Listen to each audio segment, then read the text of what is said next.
The wars facing the governors over alleged misuse of funds allocated to their counties could deepen this week, with the anti-graft agency closing in on at least 5 county chiefs over alleged corruption. Sources at the Integrity Center disclosed that the commission's investigators had credible information to nail the 5 governors from the former Central, Northeastern and Western provinces for allegedly flouting the procurement regulations and employing their relatives and allies without following the recruitment procedures. Sources further disclosed that the 5 governors could be apprehended and prosecuted as early as this week. But CORD leader Raila Odinga warns that devolution was under threat and that those opposed to the decentralized system of governance could take advantage of the current situation to cripple the county governments. He was addressing the faithful at St. Stephen's Anglican Cathedral in Kisumu County. If any governor has misappropriated funds, deal with him as an individual. Arrest him and take him to the court of law and charge him. But don't demonize devolution. But even as the 5 governors caught their day in the dock, Parliament has accused the judiciary of shielding those called to account for the resources allocated to their counties by granting them injunctions. But Odinga has defended the courts and called for adherence to the rule of law. And that's why I say I'm not defending any governor.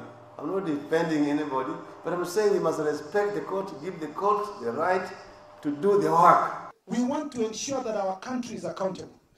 We don't condemn the whole of judiciary. Our problem is the few individuals who are misusing court processes to protect cartels, to protect corrupt individuals, to protect people who are stealing public resources. That's our problem.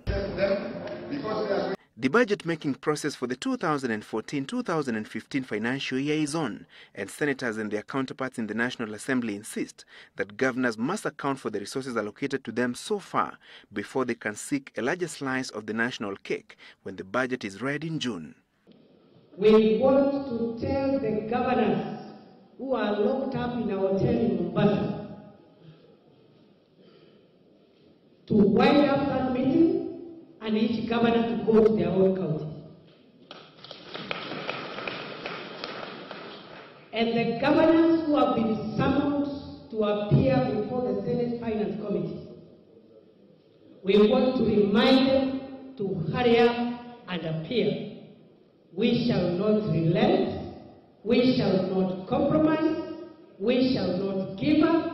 We must make sure that every shilling that has been spent in every county has been accounted.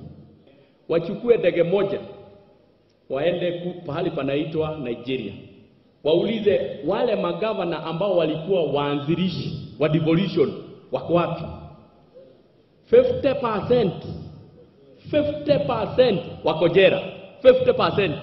And even as the governors wait for the Supreme Court to interpret the Constitution on whether the Senate has powers to summon and probe them on the use of devolved funds in their counties, Nairobi Governor Dr. Evans Kidero says accountability was not a choice for the county chiefs. We take full responsibility for the financial operations of the counties, and the buck stops at our door, and we will not shun that responsibility. 4 of the 9 governors who had been summoned by the Senate Committee on Finance have already appeared, while the other 4 insist that they will honor the summons if the Supreme Court determines that the Senate has powers to grill them. Francis Gashuri, Sunday Live.